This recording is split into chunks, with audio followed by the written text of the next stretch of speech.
Wisdom King Raphael created a forced thought link with Hinata's consciousness, to the great surprise of Rimuru. Within this thought link, time had been prolonged by 1,000,000-fold.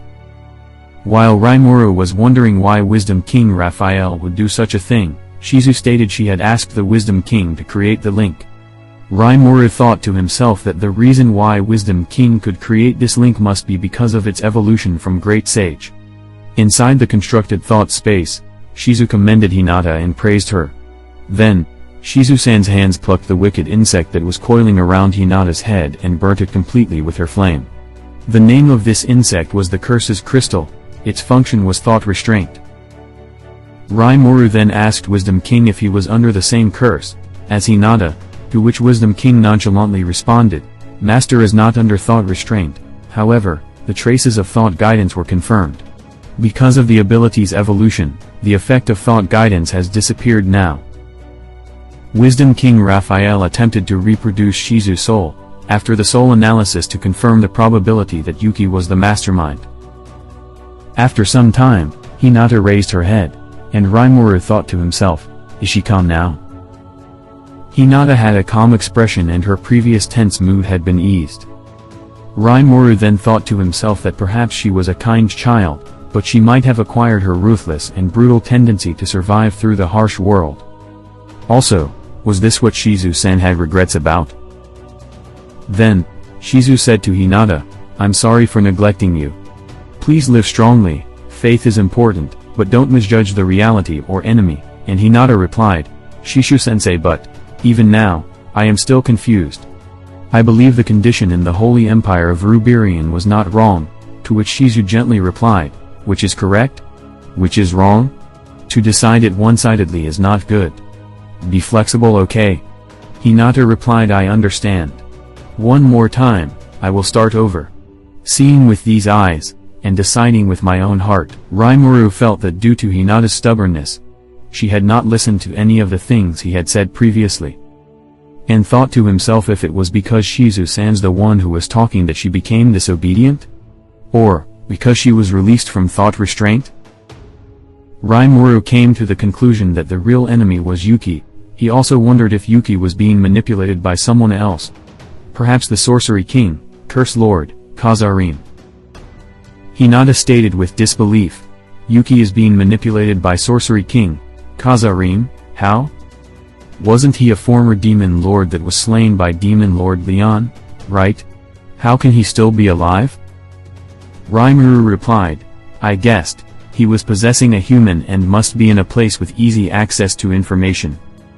Rimuru then asked Wisdom King Raphael, if and how the Sorcery King, Kazarim, was alive, to which Wisdom King Raphael replied, "A spiritual body can't use their ability excessively. Additionally, there was a possibility that it could possess a body and move from one to another. Or, there was a possibility that somehow, through the protection of the spiritual body, the soul did not vanish. Kazarim was left roaming around and fused with Yuki when he accidentally came into this world.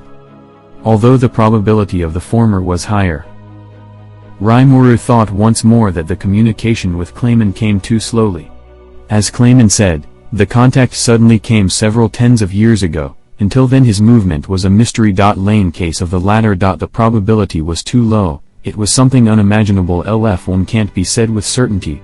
Kazaka Yuki's personality might have already vanished or not. However, there was also a possibility that Yuki's personality could have been swallowed or dominated by Kazarim. Therefore Rimuru concluded, Yuki is a dangerous opponent. Because of that, he and Hinata must be cautious. Before disappearing, Shizue said to Hinata, "That child, Yuki, may look like normal and kind child. There was no uncomfortable feeling. That was why I worried about him. Hinata, you must never get close to Yuki. I have a very unpleasant premonition. Goodbye, Hinata. Please live and become happy." She then disappeared from Hinata and Rimuru's sight. Simultaneously, Wisdom King notified Rimuru that the purpose for the thought link had been achieved, and he would release the thought link. Rimuru opened his eyes, after receiving signal from Wisdom King Raphael, and the time that had been prolonged 1,000,000-fold, was returning to its normal flow. The vicinity was shrouded with scent of the battlefield, and Hinata and Rimuru were glaring at each other with the same stance they had a little while ago. In real time, half-hour had passed since the beginning of the fight, even though Rimuru felt like the fight took place a long time ago. "Well then, shall we continue?" Hinata asked, proceeding to draw out her sword. With a shock, Rimuru asked, "The last time I had the advantage over you, I stopped. So, why did you nonchalantly ignore it?" To which Hinata replied, "Isn't it common sense to end a battle after delivering the final blow? Besides, after my subordinates became like that, I cannot afford to withdraw silently, right?" Next, we see the battle between one of the holy knights and Diablo, the knight saying, "Impossible, it is already impossible, do as you like, you damn monster," and Diablo replied, that, he enjoyed it more than he expected, "Let's us have a break for a while." Also, Sue had just finished torturing one of the female holy knight, and she seemed to have been pleasured by the torture. Although Rimuru was puzzled by what kind of torture he had conducted, he was more worried about what kind of torture could cause such a reaction. Looking around, Gabuta, Gable and also Sour's shadow squad were exhausted, and looked like they wanted to collapse. Next to them was Hakuru sighing and threatening them with drills. Hakuru's words became the final blow. Gabuta and the others suddenly collapsed. Next to Gabuta and others, the holy knights were also similarly worn out and laying around. It seems like an intense battle had unfolded there.